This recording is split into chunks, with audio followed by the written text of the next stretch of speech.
Hey, hey, hey, what is going on? It's the three-headed monster of goats of OGs. We are the Fantasy NBA today, Sports Ethos Fantasy Basketball. Look at us. We got Hall of Famer Steve Alexander. We got Aaron Bruski, the patriarch, and you got your boy Rick Kamla, man. Brew, Doc, the three of us back together again. This is fun, man. What's up? Chilling. What's up? Doc. Just coming off a big crying strategy win, biggest baseball win of my career last week. I don't know what the crying strategy is. Could you tell the world what the crying strategy is, Doc? Please lay it out step by step. What should one do? I'm going to keep it simple. On the first day of your matchup, whether it be a big head-to-head playoff game or a regular season meaningless baseball matchup, after day one, if your team kind of sucked on that Monday, you just tell your opponent, hey, good job this week. You're going to kick my ass. I lost. You win. Congratulations. And that's all it takes. You will come back and win the game every time. It's undefeated, Brew. It's undefeated. And so, Brew, check this out. He said after day one. No. The night of day one. He had a couple of pitchers get blown up, or like a pitcher get blown up, but he's like, it's over. My ERA's 20. You won the game, blah, blah, blah. And you know what, Brew? At that moment in time, and I love Dr. A, but in that moment in time, I was like, he just won the bleeping game. He just won the bleeping game. He just played the crank. So me and Andre have been busting his balls and laughing about it all week long. And it came down to Sunday. His offense was better than mine, and he won the game. And so good for you, Doc. But, Brew, the crying strategy, as annoying as it is undefeated. That's a regular season strategy, Doc. You can't win in the playoffs with the crying strategy. The refs will just rule that out. Maybe. I mean, it's worked in the playoffs too. You remember when Kleiss tried to do it to me? Yes. And you don't mess with a master, Kleiss. No, I think he emailed like the whole league, or maybe me and Brew or something, and he was like, "Hey, congrats, great game." It was like Wednesday, and I'm like, I'm not falling for this shit. I'm like, I'll talk to you when this is over. I am not even responding. Yeah, if you don't respond, it doesn't count. Then, Rick, did you respond? You did it in person on air. So here's what I have found, because you guys know who Paul Charchian is, right? Uh-huh. Okay, so one of my dear friends, he brought me into the business. Without Paul Charchian reaching his hand out and hiring me at Fanball 800 years ago, I probably wouldn't be here right now. Love him, okay? He has always been a crying strategy guy. And so, like, and he did it in our semifinal basketball matchup in the Cam Dynasty. And the thing is, you can't not respond. You can't just ignore, because then it's advantage crying strategy guy. So what you have to do at that point is try to nullify their crying strategy and try to double down with an even greater crying strategy by you. And it's a really weird tug of war, and we sound insane. No, I'm with you. But because it works, it's super annoying. It's like Lance Stevenson, like getting all up into your ish. Like if you're playing, right? And you're trying to like just be a star out there doing it. And Lance Stevenson's all up in your grill, blowing in your ear and like tugging on your ear and all that kind of stuff. You're like, you're batting him away like a mosquito, right? That's what the crying strategy is. Oh my God. Lance Stevenson reference early in the show. That's great. That's great. That was a where were you moment in NBA history. Sure was, man. Born ready, baby. That's born ready. That's great work, Doc. Great head games. Thanks, man. He got the win. He got the win. So he doesn't get the win. It's soft. I'll just say it's soft. But effective. Let me tell you about Bet Online, folks. Bet Online is the world's most trusted betting platform and your number one source for all your sports betting action. Baseball season's in full swing. Dr. A is winning games via the crying strategy. We're going to Bet Online. We're playing strikeout over props, making money over there. We're in the home stretch for the NBA, NHL playoffs. more ways to keep you in the action. They have the latest odds, the news, the scores, and live in-game betting, which is amazing. Monetize your vibes during the game. With the largest selection of odds and everything from MLB, NHL, UFC, BetOnline remains your number one online source for sports wagering info. And in between games, go over to BetOnline Casino. They have the top Vegas-style games, including poker and a live casino. BetOnline, the game starts here. We begin the Fantasy NBA today. Cam, Doc, and Brew going through the best rookies, 8 cat per game ranking last season with a minimum of 20 games played. And so we've got Zach Edey and Kel'el Ware and all these guys, right? So, fellas, here's what we're going to do. Was the season a disappointment or a success? And then we're going to look ahead. What do you expect next season? Do you expect more than you got from these guys this season? So a little bit of like success or disappointment, and then we look ahead and kind of evaluate it that way. So let's start with Zach Edey, Brew, and I'll start with you. He had an ADP of 98, ended up at 142. And his line for the year, 9 points, 8 rebounds, 1.3 blocks, and shot 58% from the field, made 35% of his threes, but didn't really take a whole lot. So take me into Zach Edey here, Brew. Yeah, I thought he just got really overdrafted, and maybe not even for good reasons, because there wasn't a lot of basis that he was going to go. And I mean, I see him going in like 50, 60, 70, 80. And I got it from the sense of like, maybe players of this type, we just don't know how good they can be. Projecting leaps out of college is really, really tough. It happens to 1 out of every 20 guys. I get it. He fits that criteria of you just don't know what you don't know. But I thought it was a lot earlier than folks should have been taking him. And then I was actually pretty proud of the guy. I think toward the end of the year, he really showed some stuff. I think even in these playoffs, he showed a little bit of stuff that bodes well for his future. But just not enough juice to the squeeze there.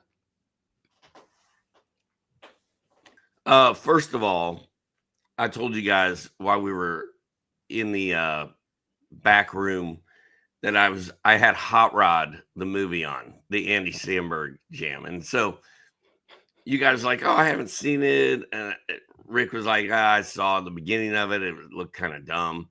So I put a poll on Twitter. I said, is Hot Rod a good / funny movie? ?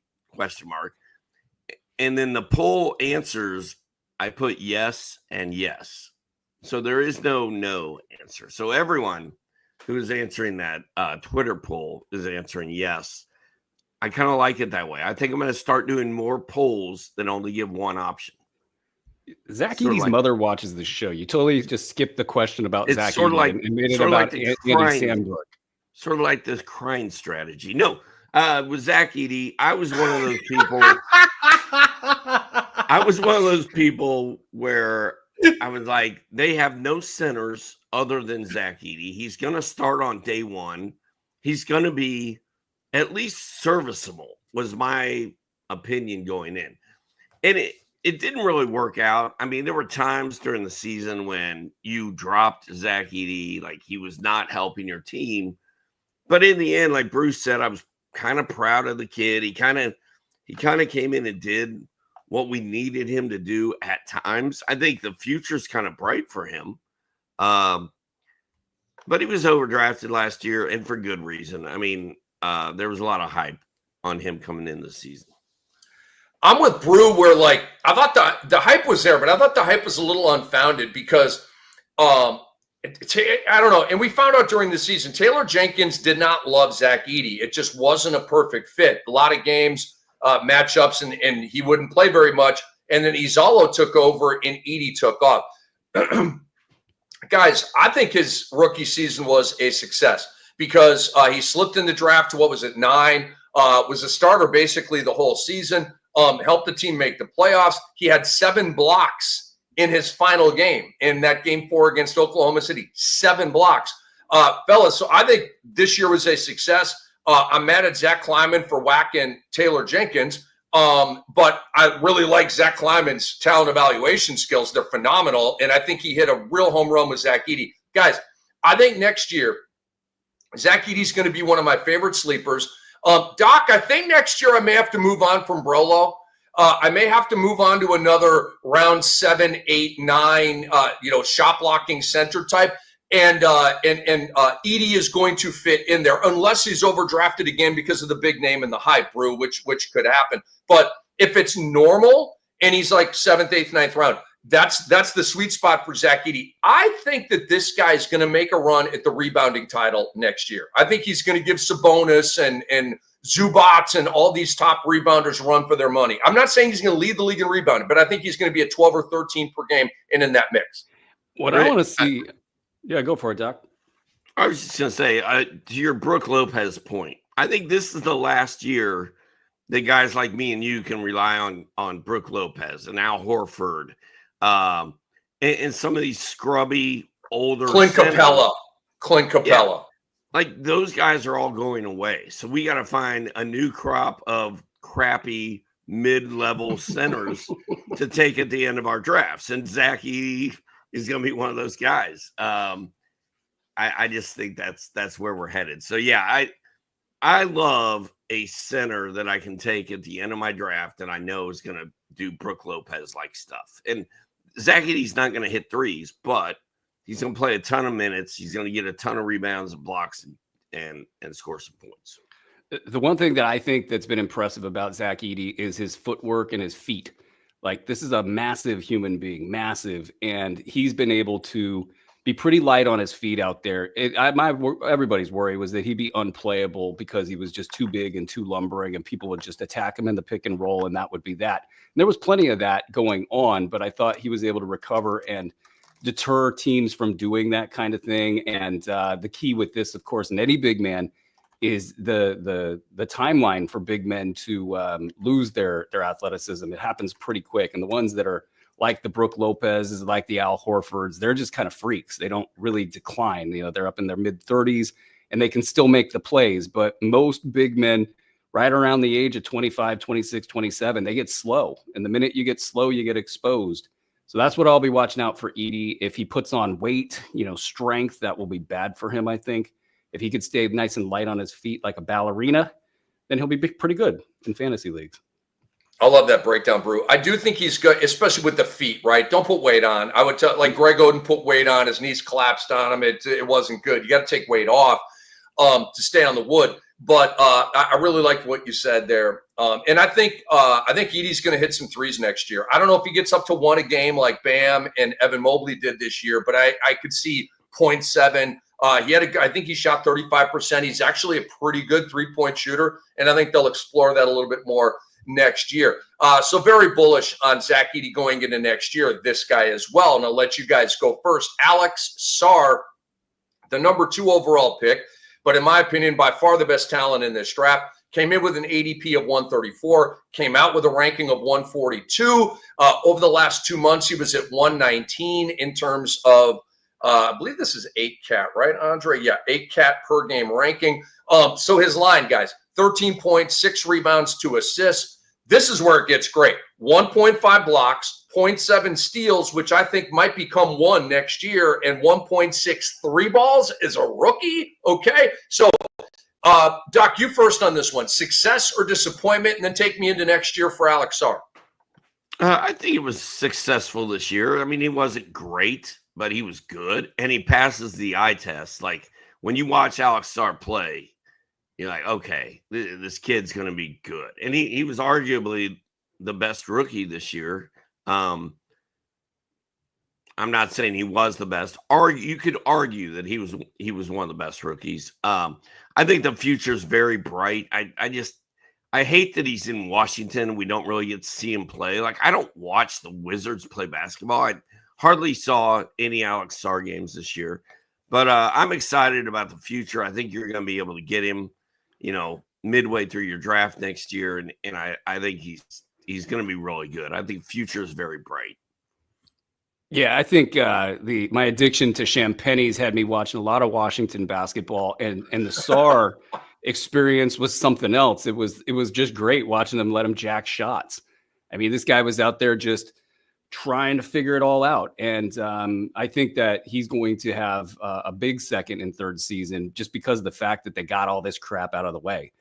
Now they're going to have to put some veterans into this thing, and I don't know what they're doing at coach, and it could be messy as usual in Washington. So that's probably the maybe the biggest factor behind what's going on. And then the efficiency's got to get better. I mean, 39% from the field for a big man, that's just not workable. That's not going to cut it. 67.9% from the foul line, that's not going to cut it. But the fact that he can shoot threes, you want to see that touch, come to him at the free throw line, because without that, with these two things in particular, that's just not great for fantasy. I do think he'll block more shots next year, so that'll be good.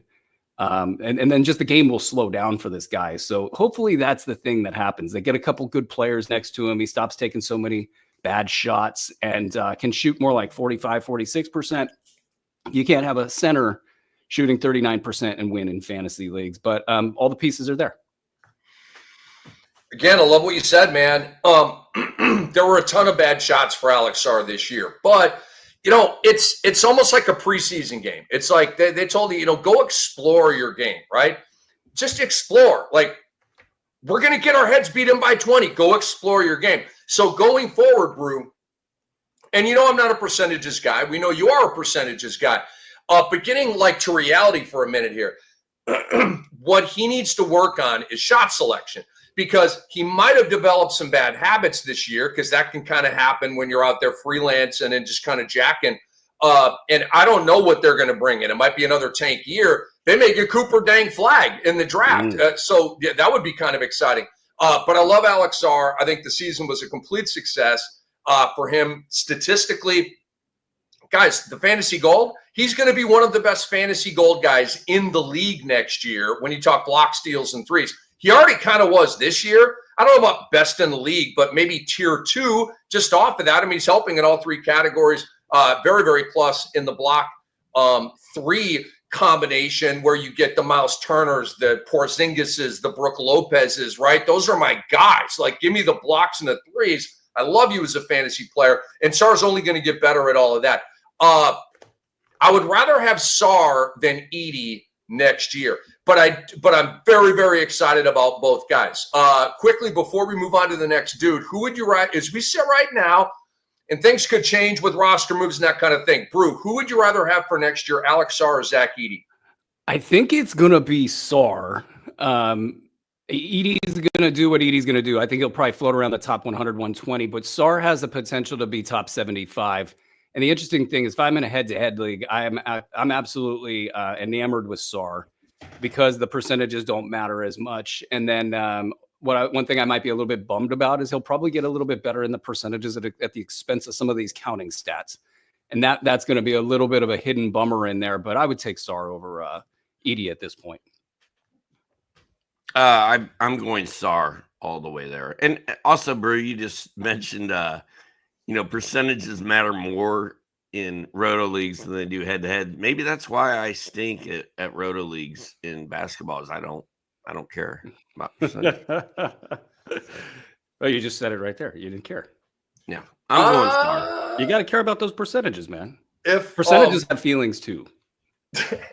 Not in head-to-head leagues, they don't. In roto leagues, apparently not. Yeah, I just like I said, Brew, I'm going to get into a couple of roto leagues next year, and I'm listening. I'm always listening, tracking, consuming information, and you're telling me that in head-to-head, it's 1 week and you're done. Okay, your team shoots 39%. You have a crappy field goal week. You move on. The next week you might shoot 55. But that 39% week that you had in roto is sticky to your team all year. Like, you take that with you the whole way. So I can't wait to get into because I've been like, heck no, I don't even like roto in baseball. But I'm going to get it, and I'm not a roto baseball guy. I'm a head-to-head guy. That's where I clobber. But just to challenge myself and Brew, talking with you and working with you, I'm going to do some roto leagues next year, and I'm excited to do it. And just I'm not going to put a lot of pressure on myself if I get my head beat in because I haven't done it. It's a new methodology, but chances are I'm not going to get my head beat in. But I got to figure out the math, Brew. It's all fun. It's all fun, and it's like this. It's just almost like a instead of that just daily, weekly hit. And I get to the end of these roto leagues and I experience what you guys experience in the daily, weekly hit. Like at the very last 2 weeks, I'm like, I don't know how these guys survive. My chest hurts. This is too much. But you got like, 10, 15 teams, and you're just checking these numbers, and it's just aggregates. It's aggregates. They're kind of just floating all over the place, and you don't know if you're doing well or you're bad or good on a given day. But you're just tracking and you're shaping your team. And it's in head to head, it's just you're taking a little slice. So if you want to hang on to a 39% guy, it probably doesn't hurt you one week. It might hurt you in the next, but your strategy and a lot of folks' strategy is that's all going to even out, and that's all going to just kind of be noise. And if you could focus on the other 7 or 6 categories, then you can win. That was a cool pop-up conversation right there on Roto versus head-to-head. It is Rick Kamla. It is Aaron Bruski. It is Hall of Famer Steve Alexander. We are the Fantasy NBA today. We're breaking down the rookies, folks, and was their season a success or disappointment? What do we expect for next year? Let's get to another big man who's going to be, I don't know about big time, but he's going to be a sleeper next year, and he's going to be drafted, and people are going to be anticipating upticks here, and it's Kel'el Ware of Miami. Had an ADP of 142 coming into the year, which I literally can't believe. The guy wasn't even playing. How is he 142 in ADP? That doesn't make any sense to me. He was 150 for the year, but over the last 2 months of the season, he was 95th. In 8 cat per game rankings. Season numbers, guys, were 9.7 boards, 1.1 blocks, 0.6 steals, half of a 3 in 22 minutes. So I see a little fantasy gold in there. Okay, so Brew, you first here. Season a success or disappointment, and take me to next year. Yeah, so I think people hang on to like tidbits and sound bites, and at one point in time in the year, Ware was being discussed as the next Victor Wembanyama on air. On TNT, there was this real legitimate hype that had built up because he popped up out of nowhere, and here's this 7'3" guy shooting threes and just being long and looking like Wemby, and folks got really, really excited. Then really a struggle after about 2 to 3 weeks of greatness, and Spo didn't want to play the guy. That's kind of your first temperature taking of really where he's at in the game of basketball in these playoffs. Just completely outclassed, but you see the potential there. I think for this guy, the thing I'm looking at really might just be his handle, actually, just his ability to dribble. He's got the foundation for a shot. He's big and tall. He's light, fairly athletic. I think he's going to keep that athleticism for 2 to 3 years at minimum. So all those boxes are checked. It's just, can he dribble to the places on the court that he needs to be in order to be effective and get up into his shot? If he can do that, I think you're looking at somebody that's actually quite dynamic, and then you're going to start to see something of a poor man's Wemby emerge at that point. But I kind of think that the hype might be bigger than it should be entering next season for him, and it might be the case that he's just not going to live up to his ADP at that point, but it's so super early. We got to see what happens with Miami. Do they add any players? If it's just him and Bam and they just commit to this thing and say they're going to play them together, and that's going to be that, and he's going to get 30 minutes per game, probably change my tune, and I bet the hype will even increase at that point, and we'll just see what it looks like in a couple months. But a lot of potential for this kid. Like him a lot, and definitely going to be watching him closely heading into next season. Yeah, he's the kind of guy that like 10 years ago, I would get so excited about a player like him. Oh my God, he's 7, whatever.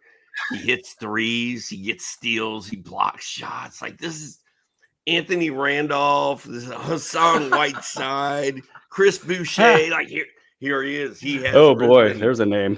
Like, dude, I get so excited about guys like these. And then they either turn out to be really good, like Wemby, or not very good, and they just go down as a footnote in my career. We all know that I have a history with the Ant Rand weeks. There were 3 weeks there when Anthony Randolph was a hero, a fantasy god, but it was only 3 weeks, and that was it. That was the entire run of his career. So I haven't decided yet if Kel'el Ware is going to be Anthony Randolph or if he's going to be Wemby. Hopefully somewhere in the middle, that would be sufficient. But I do feel like there's going to be a lot of hype around him coming into next year. And you're going to have to be careful about where you draft him, because I think it'll be easy to overdraft Kel'el Ware. Bunch of great points, fellas. I think this season was a smash hit because coming into the year, he was not in the rotation. Coming into the year, Bam Adebayo was the center for the Miami Heat and had been for years. They went to 2 finals with him as their center. And then all of a sudden, Kel'el Ware starts, and Brew, you did a great job taking us through the ebbs and flows of his season. I think there were a couple of games there where Spo took him out of the starting lineup. I don't know what that was all about, but I mean, Kel'el Ware, by and large, is the starting center for the Heat of the present and future. So the Heat might have had those thoughts coming into the year, but we didn't, and the basketball world didn't. And so now Kel'el Ware is the 5 for Miami. And so I just think, the stats were pretty good, but just in terms of role, trust with the team, what I would recommend to Kel'el Ware, wait a minute, he's good. I was going to say don't do a commercial with Jimmy Butler like Jaime Jaquez did, because Jaime Jaquez, I think when Hollywood, I don't know what happened there, but Jaime Jaquez went from first-round pick, Miami did it again, to they never freaking play the guy. And so I wanted to recommend Kel'el, don't do a commercial with Mr. Hollywood, Jimmy Butler, because you may fall into Spo's doghouse. We don't have anything to worry about with that. Question for you guys. Doc, you go first. We all agree that we'd rather have Sarr than Edey, okay? We are talking about, right now, Sarr, Edey, and Ware. They're going to be 3 of the hottest fantasy sleepers going into next year. And especially because the blocks and they're big men. We all think Sarr over Edey. Doc, you first, man. Are you going Ware or Edey next year? As of today, I think I'm going Sarr. Or wait, you said Ware or Edey? Yeah, Sarr is already up on a mountaintop. Right, Edey okay. or Right. Ware? I'm probably going Ware, just because the ceiling. We don't know the ceiling. Like, we don't know how high this kid can go. And if I'm getting him in the 7th or 8th or 9th round next year, I'm willing to risk him being not very good, because he might be really, really good. So I think I'm going to go with the upside in Ware. Yeah, I'm on that as well. It's probably not going to work out. I'll just throw that out there. Just because, I mean, there's a lot of variability in Ware's game. And then there's a big question mark that I have with him. He had 7.4 boards in 22 minutes. That's an amazing number, by the way. 1.1 blocks. At what point in time does this convert to blocks? Like, he's going to sit there and get 7.5 rebounds in that low amount of time. It just feels like that's schematic. And then how's he going to play next to Bam Adebayo? That's another thing. Like, Bam's going to operate in a certain amount of real estate, probably a little bit more comfortable out on the perimeter, but both of these guys might be interchangeable in that regard. But who's going to get the blocks and who's going to get the rebounds? And even like how's the defense going to even look around them? Because if Ware's going to get that many boards and then add a reasonable amount of blocks for a 7'3" dude, he shouldn't be, I guess, at 1.1 at this size. Because if he plays 30 minutes a game, that starts to look like 1.8, 1.9. Really, this guy should, if he's going to be a poor man's Wemby, needs to be up above 2. And that's where I think if you want to try to go for the upside, you're going to get that upside instead of Edey's upside. Man, I love everything you guys said. And it's not like I'm a fan of but yeah, I would take Edey over Kel'el Ware. Man, I say that now. Let's see, because it depends on, it'd be great for Edey if Izalo becomes the head coach of the Memphis Grizzlies. But if they go hire somebody else, that guy may put Edey in the doghouse like Taylor Jenkins did, or not the doghouse, but kind of the bubble of the rotation. We shall see. But right now, I say Zach Edey. I think Zach Edey's going to have a really, really good season next year. All right. How about Jared McCain here? It is Rick Kamla, Aaron Bruski, and Steve Alexander. Fantasy NBA today. Jared McCain of the Sixers. Long lost with the injury. But he came in with an ADP of 132. Came out with an ADP, an 8 cat per game ranking of 170. The numbers were good, guys, in 23 games. 15 points per game, 2.2 threes per game. His shooting line went 46, 38, 87, which to me is almost spectacular for a rookie, especially a perimeter guy. Played 23 games, started 8. Season a disappointment or success, and look ahead to next year for the young fella. Brew? Absolute success. I mean, people didn't think that he had that level to his game. He had that level to his game when the opportunity opened up. He took it. And yeah, we'll just have to see now what Philadelphia is doing. I mean, it sounds like they're going to probably, if I had to guess, start their rebuild. It'll be messy for a season or two. We got to figure out what Joel Embiid is up to. But Jared McCain is going to just sit there and do what he did. I have a little bit concern of defensively, no stats. So I probably won't be on him, for whatever that's worth. But the folks that were on him when it kind of became the case that he was a hot commodity, they had some nice top 75 production there for a bit. It wouldn't be shocking if he had top 75 production if Philly kicks the can down the road and says we're just going to be bad again this season. But we'll see how that all goes. Yeah, I was pleasantly surprised by Jared McCain. He went on a 10-game tear, and I had him on like 2 or 3 teams when that tear happened. And at the time, I thought, this guy's going to help carry my team to victory by the time this is over. Like a guy you're getting off waivers went on this run. He had 18 points, 27, 23, 34, 29, 20, 20, 30, 18, and 15. And that's all in 10 straight games. Tons of 3-pointers thrown in there.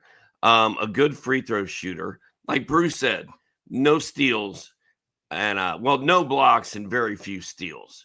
But that's the only thing he's lacking in. So I thought it was a huge success. I wish he wouldn't have gotten hurt.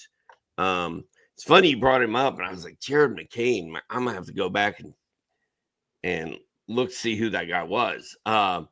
Because he was gone. He was gone for so long. 23 he disappeared in before Christmas. We hardly knew ye. He can flat out score. Pretty sad. But baller, dude. I like him a lot. You hit us with a yee? What do you put an E at the end of old when you write it out? What are we doing here, man? What are we doing? Yes. I love it. The season was a success. And even though he blew a tire, wasn't it an ACL for Jared McCain? Even though he blew a tire and now he's got that going on. Left lateral meniscus. Okay. I think it was a success. I mean, the doc talked about the heater. Like, I didn't think Jared McCain, I was unsure he would do big things in the NBA ever. And I'm not like hating on him or putting a cap on him. I did see him in the summer league and I saw a couple of good games. And I was like, okay, I like this dude. Don't watch a lot of college basketball. So you kind of learn these guys, on the fly. But I like him. The problem for next year, I'm going to be completely off of Jared McCain. Brew, I respectfully disagree. I don't think Philadelphia is going to be in a rebuild. I think they're going to, have Paul George and Maxey and eventually get Joel Embiid. I don't know if Oubre is going to be brought back or not. He's got an option on his contract. And if he's not, that would be great news for Quentin Grimes, who, by the way, guys, is a restricted free agent. Boy, did he pick a good time to have the run that he had. And then you've got Jared McCain. So I don't know how all that looks. And I feel right now, especially with McCain coming off the injury and Quentin Grimes having, a 44 to 46-point game. I mean, hello. I think Grimes is ahead of him in the pecking order. Oh, God, yeah. It's great that they got 2 of them. If I'm Philly, I want to build around those 2 dudes, and see what else I can do and just get out of the Joel Embiid, Paul George, keep Maxey, figure it out. Just figure it out, Daryl. You got this. Paul George, boy, that was a swing and a miss. A mighty swing and a miss. I'm not mad at Morey. Morey had to do it. He was the guy, the last guy. You had to get a big name. It's what you do, and it's what your owner wanted you to do. And that way you can't deal from a position of weakness ever. It's just bad things happen. Great point. Okay, so we've been talking about Edey and Sarr and Ware. Let's bring up another rookie big man, Donovan Clingan, on the Fantasy NBA today with Brew, Doc, and Cam. Came in with an ADP of 141, came out with an 8-cat per game ranking of 172. Over the last 2 months of the season, he was at 133. The season-long stat line is 6 points, 8 rebounds, 1.6 blocks, over 20 minutes per game, played 67 games and started 37. Doc, was this season a success or disappointment, and do the numbers get better next year? It was a disappointment, but it's not really his fault. They didn't play him enough minutes. They didn't give him enough run, especially first half of the season. I felt like they just didn't want to run him out there. They had all those centers. You still have DeAndre Ayton in the way. So I thought Donovan Clingan, like when you watch him play, he's bigger than everybody else. And he's like, I feel like if he's on the court, he's going to succeed. So it was a failure, but I'm not too disappointed in it because we have a long way to go. A big future in front of us, tons of blocks, tons of boards, double potential. You can hit threes. I really like Clingan. I feel like they need to play him next year, and just DeAndre Ayton needs to go somewhere else. He needs to get out of the way. DeAndre Ayton aside, I would say that Clingan's year was something between a success and a failure, and a success and a failure, a success and a failure, a success and a failure. It was like the questions coming in from the draft were, could he hang on an NBA floor? Could he defend? Could he not get exposed? And then he kind of immediately answered that, right? Like he was out there. He was quick. I thought like he for a guy his size, he moved very, very well. And then that started showing up in the stats practically immediately. He's getting 10 minutes a game and getting 10 rebounds a game. And so, okay, all that sounds great. Okay, let's get him a little bit more opportunity. Let's get him on the floor. And then what I thought I saw was something really happening with his knee. Like every time he'd hit the ground, he'd kind of go to his knee or his left ankle. And it just felt like that was something behind the scenes that they didn't want to talk about a lot. We didn't get a lot of reporting on this. Portland's season was kind of in the crapper to start, and then they overachieved and had some playoff potential there. But the why isn't Donovan Clingan getting minutes question just never really got answered. And Steve's point about all the multiple centers in there, it really clouded things, I thought. And so I would say it's a disappointment in the sense that he wasn't able to kind of rise to the top. He wasn't able to kind of get 25 minutes a game for large portions of the season. And then there was even a little bit of inconsistency in there that maddened things at the end. So it was a disappointment for fantasy GMs who thought that they were going to get this explosive stock, and it never really happened. And then my concern for him is, can he keep his weight down, one, and is he got some sort of a knee injury that we just don't know about?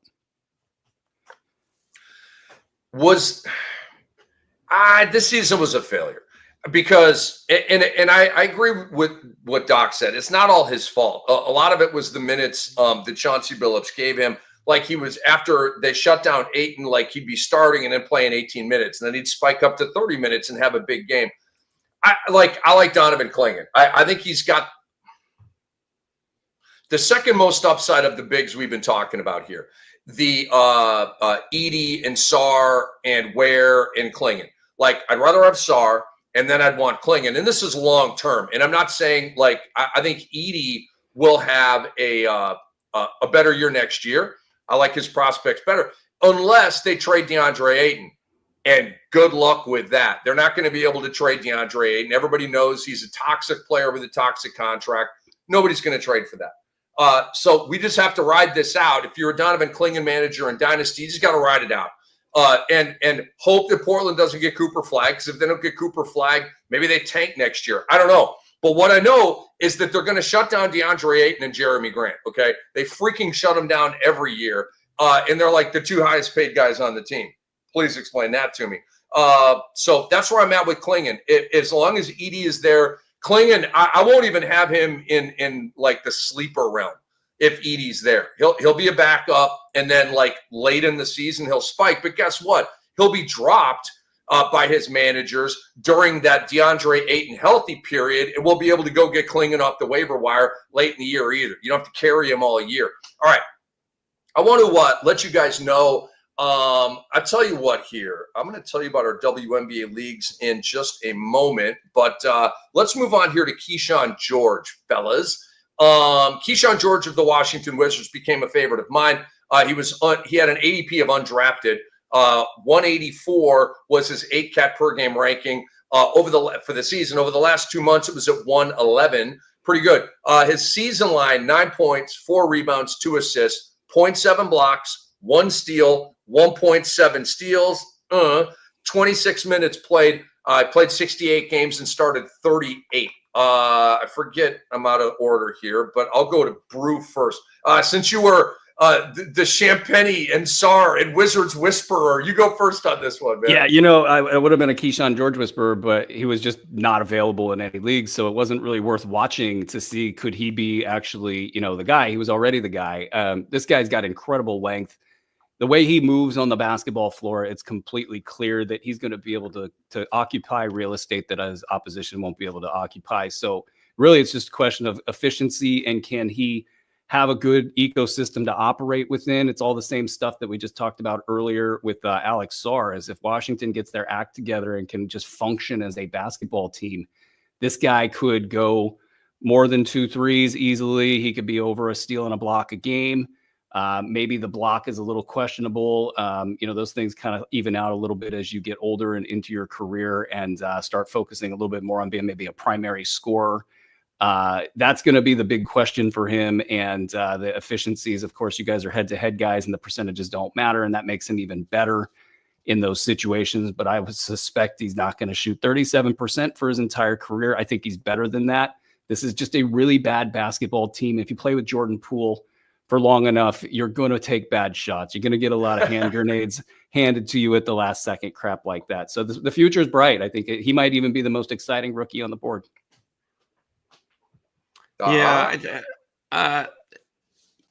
You said, is he going to have the right ecosystem to work in? And that's the question, man. I mean, Brew, while you were talking, I was sort of drifting, just sitting here thinking to myself, like, my God, like when was the last time that the Washington Wizards were even relevant in any capacity? I mean, they had Michael Jordan for a minute. Wall and Beal was the last time they were relevant.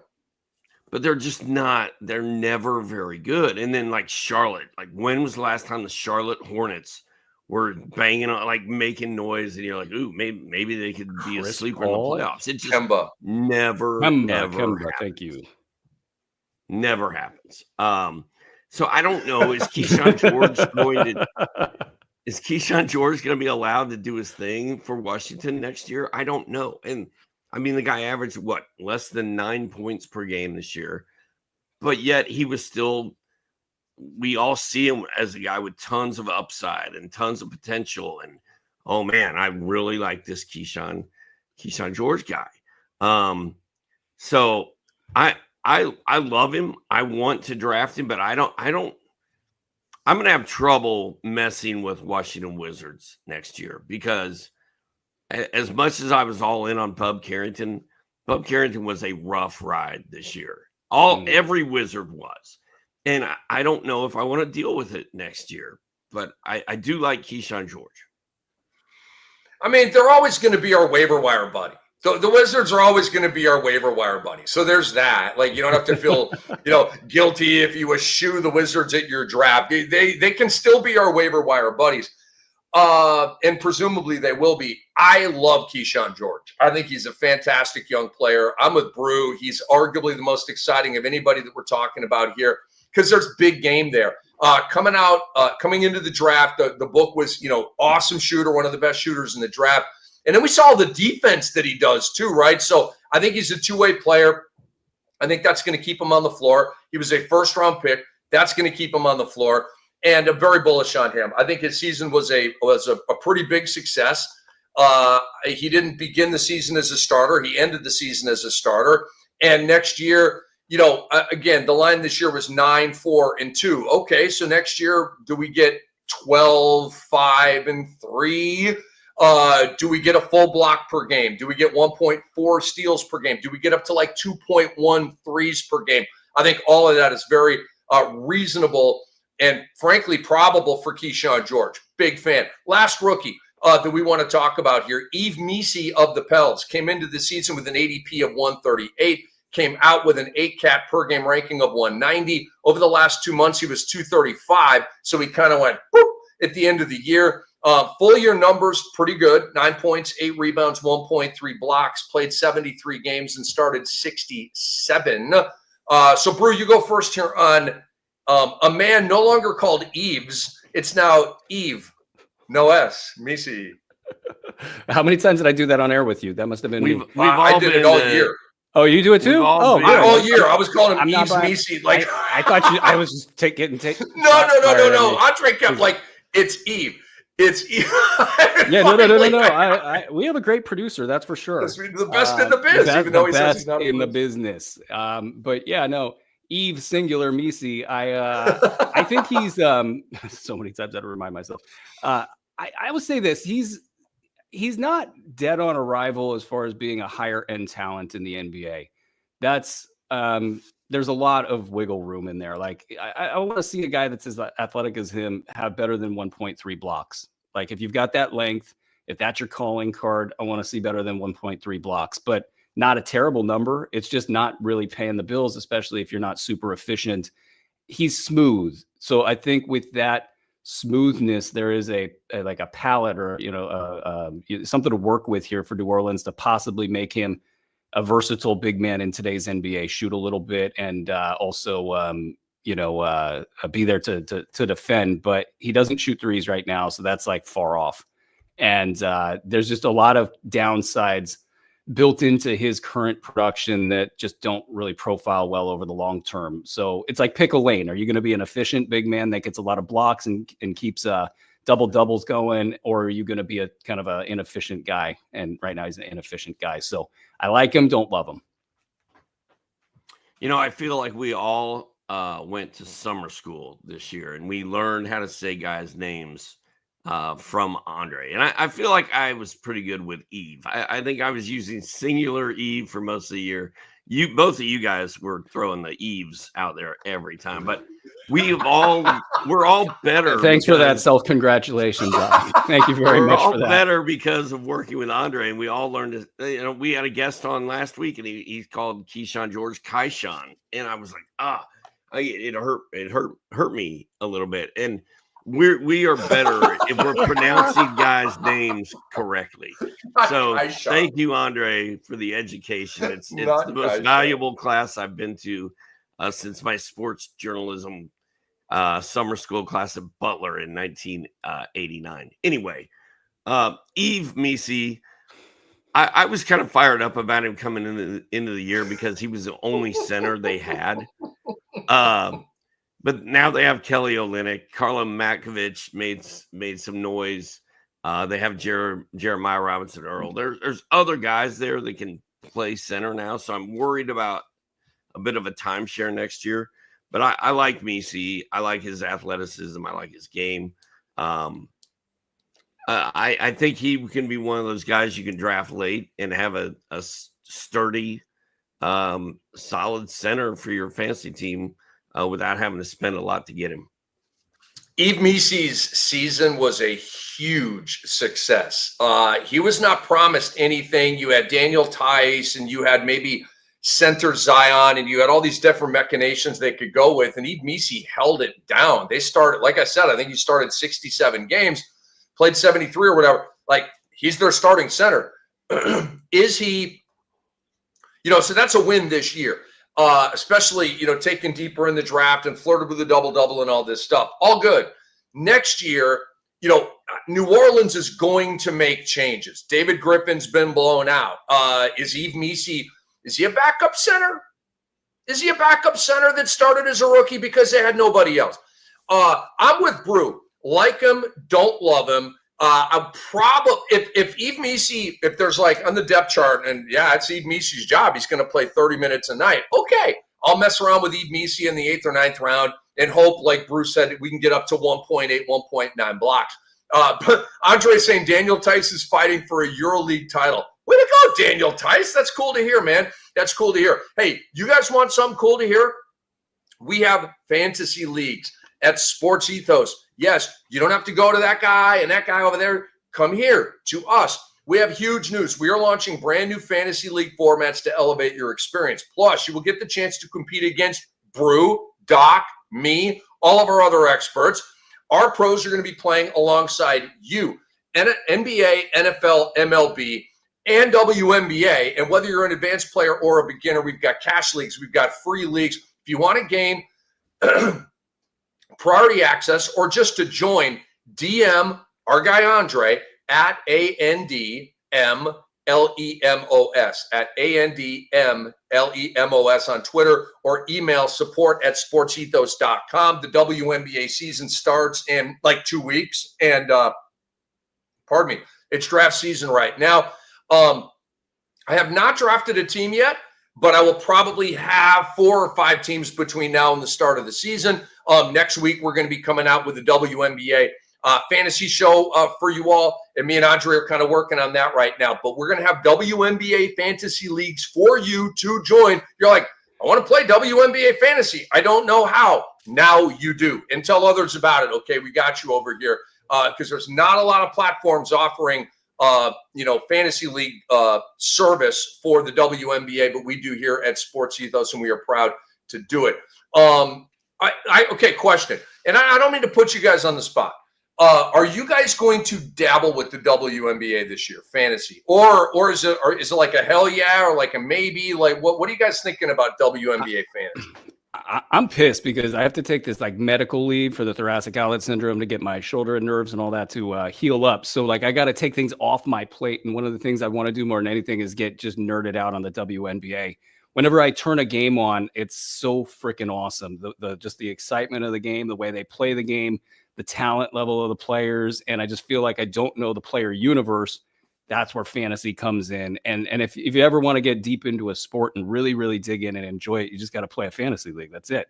So what I'm going to do with this is I'm going to play, and I'm probably going to ask a lot of questions of people out there who know what they're talking about. So I draft well, so that way I can win. But I'm just excited. I'll probably play. And that might be the one thing I do this summer as far as, when I take my medical leave. So I'm excited. I like it. Sorry about the medical leave, by the way, Bruce. It's all good. It's all good. It's all positive stuff. So I can't wait to do it. Good deal. Yeah. What about this guy? Yeah.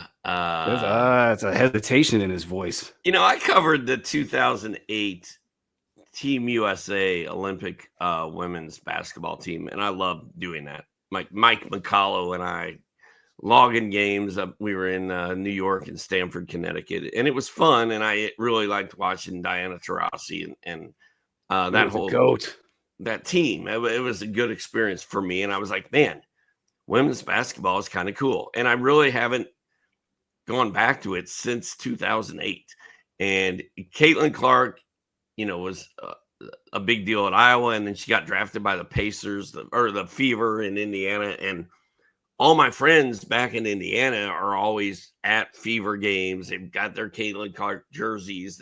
It's Caitlin Clark fever to the point where it almost like wore me out. Like jumped the shark. Like I've heard enough. I've heard enough.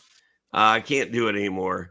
But if Rick and Bruski asked me to be in a WNBA league this year, would I do it? I probably would, but I'm not fired up about the WNBA. I'll just leave it at that. So here's how I treated this last year, guys. Last year I've been a WNBA supporter and reporter and play-by-play for a long, long time, but I hadn't played fantasy yet. And like Brew, you try to condense and stuff. But I'm like, I'm diving in, and I've told myself, because we're all super competitive and we're goats, like we're used to winning leagues and stuff. So I just told myself, dude, don't sweat it. Just learn the league, right? So I won 3 out of the 4 leagues. And the one league that I lost by like 20 points in a points league on another platform. And so the point is, Brew, you will figure it out. Doc, you will figure it out because we're goats. You give me a hockey league. I play fantasy hockey now. I literally never watch hockey. Never. I do now because the playoffs are on. But in the regular season, I watch no hockey. I was in 2 leagues, won the chip in one league, and then lost the championship game in the other. It's all math. It's all math. So you just play, you dive in, you learn on the go. Boom. You guys are probably going to be champions year 1. All right, let's move on here. Let's talk about, guys, the playoffs here. for him at playoffs. Let's get into the West Side a little bit here. We're going to take it series by series. Give me a take. Top storylines, what's hitting you, how you kind of look at the series from this point on. And let's start with the best series going. Denver and the Clippers tied 2-2. Ding, ding. Here we go. Doc, take me into your view on this one. Well, I mean, it's been a really good series. It's one of the better ones out there. Like you said, it's tied 2-2. I think they go back to LA for game 5. Is that correct? Nah, Denver game 5. What do I know? Denver for game 5, which is tomorrow night at 10 o'clock on TNT. This is just a war. It's Jokic and Jamal Murray, playoff Jamal Murray, and Michael Porter Jr. and the power forward that was that a basket or not? Aaron Gordon's buzzer beating dunk. Yeah, I guess so. Yeah. I mean, yeah, I thought it was too. I mean, look, most of the ball was already through the hoop. I mean, I think when they drew up that rule, guys were not jumping like Aaron Gordon does, so they didn't really plan on that. But it's been a great series. I still hope the Clippers pull it out, just for my own personal well-being. But man, it's kind of a war, and it's a good one. And so far, James Harden has shown up to play in these playoffs. Yeah. I mean, I got some bones to pick with James Harden in general. Just like there's where like game 1 of the series, Kawhi was out there doing weird stuff you never see Kawhi do, just lackadaisical decision making. And I thought, was it the altitude doing it to him, or was it just I don't know what, like maybe sometimes these guys are a little too calm and just they don't rise to the level of the moment. I don't know. But in game 2, it was James Harden doing that. And then this playoff has been outstanding. Like, I don't know if there's been a playoff that's been this good in the time that I've covered the league. It's just been like game after game after game of being like slack jawed, looking at the screen saying, did I just see that? And I mean, it's really been fatiguing, like no joke. And so with this particular series, it's really amazing to see Denver hold it together. I mean, there's so much organizational BS going on in the background. They've got a new coach, and yet the players, they're veterans and they're there for themselves. They like Adelman, and so they're just kind of going with it, and they're completely beat up. The starters are playing ridiculous minutes. The report that Aaron Gordon couldn't jump was obviously not real. He jumped just fine to win that game. No Russell Westbrook. Say what you want about that. Maybe that's a net gain for these guys. But Michael Porter Jr. playing at 30% with the shoulder. I mean, so basically they're gutting it out. And I kind of wonder when these guys might run out of gas. But to take that game, now you go home. Maybe you're the favorite, though the odds makers have the Clippers by 1, at least as of last night. It's just great to watch them, throw blows. Like Kawhi Leonard is one of the great players of all time at doing the right thing so consistently over and over and over again. And there are so many compelling defenders on that Clippers squad to really make it a matchup against a Denver team that's got so much offensive talent. So they're just in there fighting. I thought I had a read on this series. I think my best angle going forward is that it's going to take so much energy for Denver to keep doing what they're doing that, maybe Los Angeles has the edge as a result of that. But the odds don't have it that way as of right now, I don't think. I just want to add the James Harden thing. He does not, and you guys know that this has been a huge thing of mine for years and years and years, that he's the greatest choke artist our league has ever seen. He is the greatest. He's the GOAT of choking in NBA history. And so, but guys, being a guy who analyzes that, in any James Harden series, that's the number one thing. And it always does come down to James Harden sucking in a big game. Guess what, though? Usually in games 1, 2, 3, and 4, he's very, very good. Just like right now against Denver. But guys, this is the point of the series. Game 5, Game 6, Game 7, where James Harden starts to melt like the witch when you pour water on her dumbass head. And so I just want to warn you, if you're, the Clippers, just know that James Harden is about to choke on you. And in my opinion, going to get in the way of his team winning. All right. Denver's going to win this series literally for one reason, because James Harden is going to choke big time in all or any of these next 3 games. All right, let's move on to the next series here, guys. Wolves up 3-1 on the Lakers. My Wolves. Dude, I got back on the Wolves just in time, baby. Glenn Taylor got sent out. I'm back. The boycott has been lifted. They're up 3-1 against Doc and Luca and the purple and gold and his new cuddly new team. And my boys are smoking your boys. Let's go. Whoa, you gonna let him talk to you like that, Doc? Let's go. You gonna let him talk to you like that, Doc? Dude, the fact that they called that foul on LeBron yesterday, and they didn't call a foul on the Detroit three-pointer at the buzzer. Two separate games. Biggest load of bullshit that I've ever seen in my life. I was like, I'm looking at the replay, and did you see the replays? They kept showing the replays, like, no, not a foul, not a foul. The hand's part of the ball. And then they have this like black and white photo from a satellite up in space. Film. Like, it's all dark and from the very top. And then you can see him hit his hand. I was like, oh, God, don't do this. I needed the Lakers to win that game. I will say this. Jaden McDaniels has been incredible. And where was this Jaden McDaniels during the regular season when we all needed him for fantasy purposes? I don't know. Brew, what you got on Wolves? You know what? Hey, this series, it's another one of these crazy series that you just can't even it's pinched me. It's been so great to watch. That whole game, I don't have a read on this series. I'll just be honest with you. It feels like there's a lot of playmakers on the floor for both teams that can kind of do things independently of what's going on in the game. So it just sort of toggles between them. Now it's Luca, now it's LeBron, and then like Dante DiVincenzo starts getting crazy, and Julius Randle's been really, really good. That's been probably the most fascinating development, is that he seems to have agreed to his role. He's not taking bad shots. He's playing hard. It's like all the things that he needed to do. He decided, and that's how it happens a lot of times. A lot of times it takes that adversity and the humility. Nobody in the league wanting Julius Randle, and then now you're kind of the butt of the jokes, and now you got to kind of pull it together. He's done that. Minnesota becomes that team that proverbially nobody wants to face. And I don't know if they've got true punching power to keep climbing. I mean, it's a pretty stiff competition the entire way. If they get out of this series, they likely get Golden State. After that, they're going to end up having OKC, most likely. If somehow they get upset OKC, you get either Denver or the Clippers. So there's no easy run here.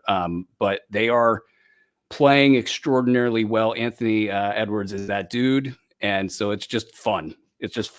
And now it goes back to LA, down 3-1. Big favorites, those Lakers.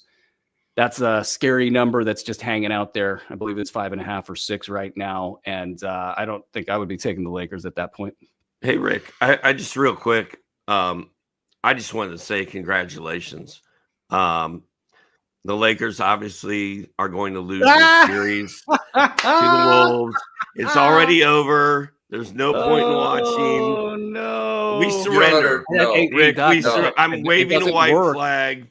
It doesn't work in the playoffs. You can't jump sideways into somebody like your Trae Young in the playoffs and make it count. It doesn't work. I agree, Brew. It doesn't work in reality. This is a fantasy thing. This is us being fantasy nerds and complete whack jobs with this dumb crying strategy that's undefeated, by the way. But you can't. We see what you're doing, and honestly, I get there are teams, right? Whoops, sorry, I must have knocked my microphone over. There are teams, right? There are babies. These fantasy teams of ours, right? They're ours. We want these teams to win. We built these teams. We poured love into these teams for 6 months. Okay. That's where this competitiveness goes. No, you ain't doing the crying strategy on me. I'm doing the crying strategy on you. But you can't apply it to reality because you want the Lakers to win. So you're trying to reverse jinx them and saying all this stuff. bottom line is this series is over. Okay, because Ant-Man planted a seed, a poison seed in the Laker camp, saying those guys were gassed out there because JJ played 5 dudes with no breaks in the second half. So Ant-Man just said, have fun with that. Because you know the media in LA is killing JJ Redick right now. You're down 3-1. You just did something no coach has probably ever done in league history. And he's getting clobbered for it. But so I'm loving the way this is going. And I think the Lakers get game 5. I don't know by how much, and I haven't done the point spread evaluation on that yet. But I do think they get game 5. Death game, very good home team. The league probably wants them to win. Wink, wink. And then game 6 in Minnesota, I think the Wolves get them out. The one thing that I'm watching for is, can Jackson Hayes actually be playable? And when he got over his skis and angry in the first quarter of that game, like it looked like that fuse got lit and that was done. They're just not going back. But right. Luka needs a lob threat in order to do a lot of the things that he does on the floor. And without that lob threat, they've kind of become a take turns offense and a little bit predictable out there. And that's a little unfortunate. Also, Luka needs to play more defense. Like, come on, man.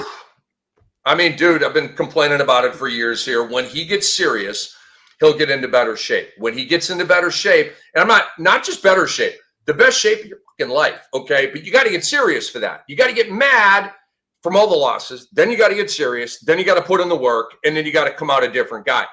Does Doey Doncic want to do that?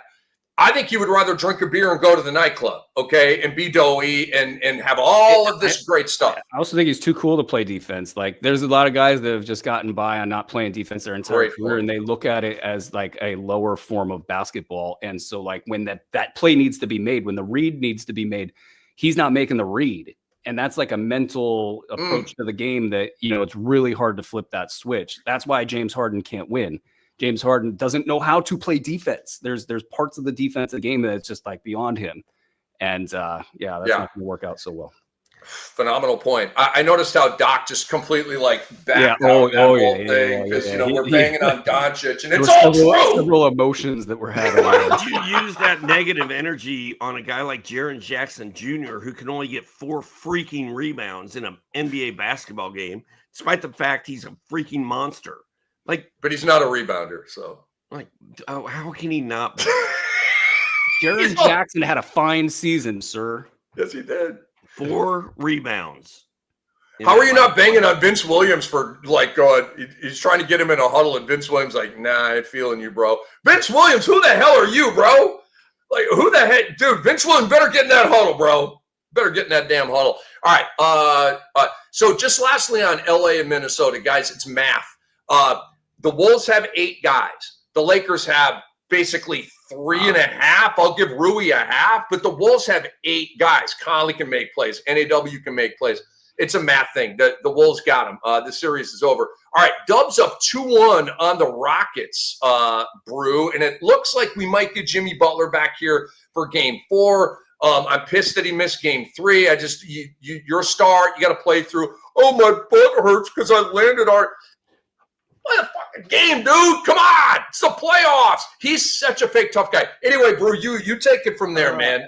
Dubs and Warriors. How do I follow that? Dubs and Rockets. But here's the thing. Golden State has had one of the better teams since the Jimmy Butler trade. I'm a huge Jimmy Butler guy. I get what you're saying. I'm not going to just blow that off. That's actually like real stuff. I get it. Jimmy's probably a little Hollywood mixed with ego, mixed with, some very dramatic flair. I thought he would play. I actually bet accordingly, and I was burned. But then my Warriors, they won anyway. I think there's a large distance between the reality and what people at large Vegas thinks of these two teams, even without Jimmy Butler. Like, the Houston Rockets are stuck in the dilemma of a big man that's the hub of your offense that can't defend, that's getting picked on when he's out there and he's not surrounded by the most perfect defense in the world. And that's the Houston Rockets right now. Whereas the Warriors, their biggest problem is guys like Quentin Post ain't hitting shots. Buddy Hield's a complete adventure any way you slice it. And when you get Jimmy Butler back, you reduce all of your dependencies upon those things. Right now, for the Warriors, you need Steph to be Steph, which he's going to just do constantly. It seems like he just has that switch on all the time. And Dre's going to be Dre, and Dre has really risen to the moment in a lot of different ways in this series. I just think people don't understand how much better the Warriors are than the Rockets right now, independently of Jimmy Butler playing or not. And then you get the Jimmy Butler factor. I think they're going to come in and mop this thing up. And the fact that they did not win Houston in this game 4 was a huge, huge, huge loss for them. And I don't know how they come back. And I also think that they lost the mental game in that series. Şengün was completely owned by Dre. I don't know. He's a confident guy. I don't know if he'll recover from that. And it's going to be mop-up city in this next one. Brew, did you say you're a Jimmy Butler guy? I am. Wow. You know why? Because I have bet the Miami Heat when they were the 8th seed all the way up to the championships, like for the entire time I've been in the betting game, and they have just paid every single time. And that's, how much you want to attribute that to Jimmy Butler is, it's obviously a lot, but look, he completely hollowed that organization out and they just collapsed. And Eric Spoelstra, the great Eric Spoelstra, kind of looked feeble throughout the entire process. And the great Pat Riley looked feeble toward the end of that process. So in terms of toxicity, I get it. Like, this is what it is. It's a hired gun for Golden State. And it just happens to be the most perfect hired gun that they could have brought in. You have Steph flying around the pattern constantly. The whole offense and defense is built upon chasing that dude around in circles. And if that doesn't work for whatever reason, they sell out, they stop it. Well, here's a guy you can pass the ball to, and he's a very good decision maker. He can get to his spots. They've never had that, now they do. They had it with Durant, more or less. This makes them very, very dangerous. And I think they're a threat to actually beat any team they get up against, even if they're not the favorite. All right. Well, I'm not a Jimmy Butler guy, but he has been great with the Rockets before he got hurt. I just don't think that Steph Curry and Draymond Green are going to lose to this young Rockets team. I feel like the Rockets are about a year away. Like next year, they're going to be taking names in the playoffs. I think they're on the right path. I just they can still win this series. I just don't think they're going to. You think about the Timberwolves, couple of years, first round, you go home. You think about OKC, it was, I don't even think they made the playoffs, shot up to number 1, you make it to the second round. But you made mistakes in that Dallas series. Like these young teams, it takes a minute. You got to lose, learn from losing, and then come back better. And this is like the perfect case study for that. You've got the dynastic Dubs, and you've got the young, little team that could, my Rocks. And so this is all very predictable, Brew. I completely agree with you.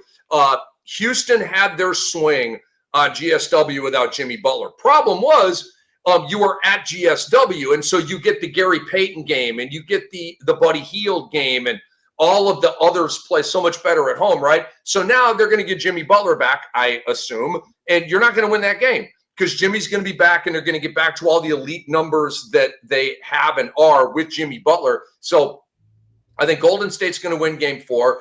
Wouldn't shock me to see Houston win game 5, but then they're going down in game 6. So, but it's all very predictable stuff. I thought GSW was going to win this series going in, and I still do.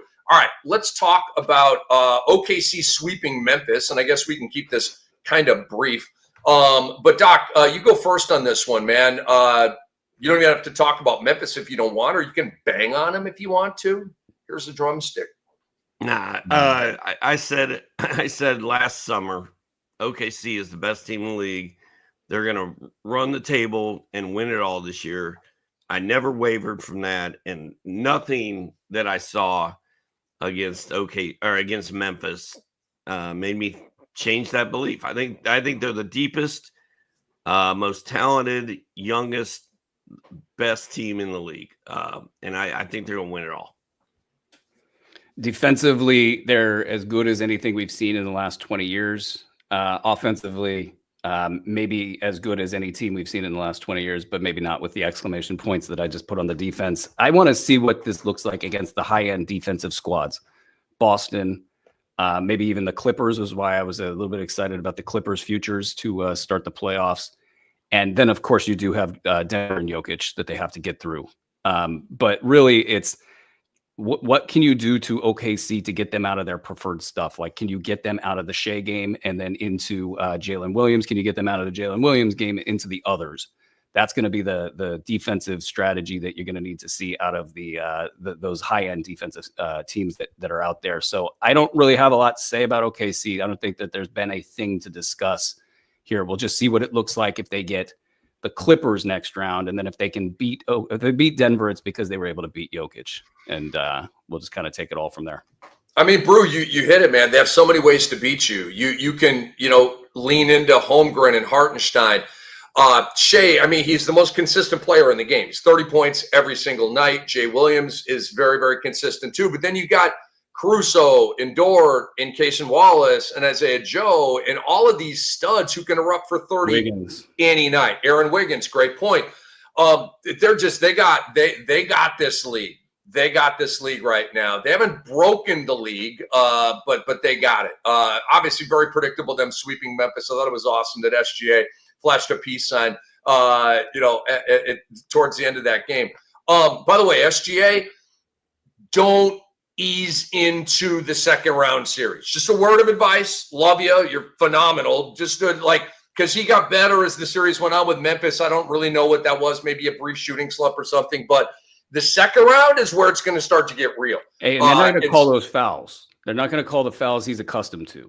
That's the other thing. That's the one thing that's in my head is his game is so built around the fear of fouling because he's so good from the line, and he's going to get there. If the whistles go in the pockets, it changes everything. Great point, man. I tell you what, though, I love the couple dribbles, getting the defender on his heels, and then he just stops on a dime and that little rock back fade. It's just money, just deluxe. All right. Let's get into some betting angles here, fellas. Doc, you go first here. Monday night, we have Miami trying to keep their season alive at home against Cleveland, 8.5-point spread. We have the Golden State Warriors trying to take a 3-1 lead over the Rockets. Again, that's at Chase Center, 4-point spread on that one. Are any of these attractive to you? I thought the Heat were going to hang with the Cavaliers better than they have. They really have not done a very good job. I think I would go with Cleveland. It looks like it's up to 9.5 now. That's a lot of points. But I keep saying, I'm taking the Heat and the points, and that doesn't work out. So it's at Miami. All right, I'm going Heat plus 9.5 at home. I'm a sucker. They're not going to get swept. I hope. And then I will take the Warriors minus 3.5 at home as well. I don't want to touch that Cavs game. I touched that Cavs game in game 3, and I got burnt. I limped in with a tiny bet there. But other than that, 10-6 so far to start the playoffs in the wager pass. You could get that for $15 per month. Cancel at any time. And you also get the playoff journal that I do each and every year, so you can look at futures and such. I am going to hammer this Warriors game. I'm going to hammer it. I'm at 2 units on this. I'm probably going to go in there and put a little bit more on that because they're better than a 4-point team. Well, you take the 3 points for being at home. They're way better than a 1-point favorite and a neutral floor than the Houston Rockets in this situation. Like I think this got a 10-point victory written all over it for all of the reasons that I said before. That's where I'm at. With you on Golden State, I think they cover the spread tonight against Houston. Miami and Cleveland, fellas, I'm going to live bet that one. I don't like the line. I do think Miami is a live dog. However, and we have a Darius Garland injury situation here. He missed the previous game. He's questionable tonight with a toe. I'm not super jammed up by that because you got Hunter and Strus and Jerome and all these. I mean, Garland's a stud, but they got layers, kind of like OKC. They just keep pushing other buttons, and it seems to always work. But Miami was pretty live in game 2, okay? And I thought Cleveland was going to smoke them in game 2, and Miami surprised me. And then Miami surprised me again, just getting their doors blown off in game 3. But that's also indicative of how freaking dominant this Cleveland team is. This is not just a good basketball team. This is a historically great basketball team. And obviously, what can they do in the playoffs? So I'm going to live bet this one, and I'm going to be looking, guys, early, like first quarter. And if I just see like that, the shoulders down from Miami, the line will probably have expanded, but maybe at like 10 or 11 or 12. I go Cleveland, right? But I want to see how live is that live dog in Miami. Are we talking tie game at the end of the first quarter? Are we talking 10-point Cleveland lead at the end of the first quarter? So I'm going to live bet that one. All right, let's get into some props. Brew, just let me bet this with you. Do you have any props? I do not, but I do. I want to say I love your strategy with the live game. That's exactly right. If those shoulders are slumped, if they don't have it in them, just pound that Cleveland side. Did you guys live bet Indiana when the Dame announcement hit? Because I did. I did you. They announced Damian Lillard will not return to the game. I didn't even know he tore his Achilles or anything like that. They just said he's not returning to the game. And I was like, Indiana -5.5?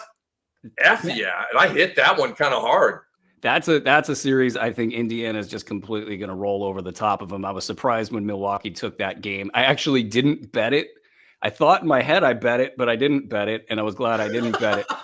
But I was reporting as such that I'd lost that game and I hadn't even lost it, but they're just so much better than Milwaukee. And they are done in Milwaukee. It's over. The whole thing. Speaking of, we get the report here, and we all already knew this, but Shams Charania is reporting that Damian Lillard has been diagnosed with a torn left Achilles tendon. The MRI today revealed the severity. And so, like I said on Twitter, love you, Dame. Can't believe this is happening. It sucks in a million ways, but it is what it is, and we wish him well. Doc, did you live bet Indiana -5.5 after the Dame news came out last night? I did not. It wasn't related to Dame, but I had the Pacers winning money line at the beginning, and then I live bet it getting 1.5 nice with Indiana, and hit both of those, which I was all like doubling down and trying to recoup all of my Lakers losses. Usually chasing money does not work, but that appears to have worked out for you. Good Between for you, bro. the Celtics and the Pacers both got me my money back. Thank God. The Celtics were a lock to cover that spread yesterday. A lock. As pissed off as they were with all the rough stuff from Orlando, they were a lock to cover that spread. Doc, do you have any props tonight?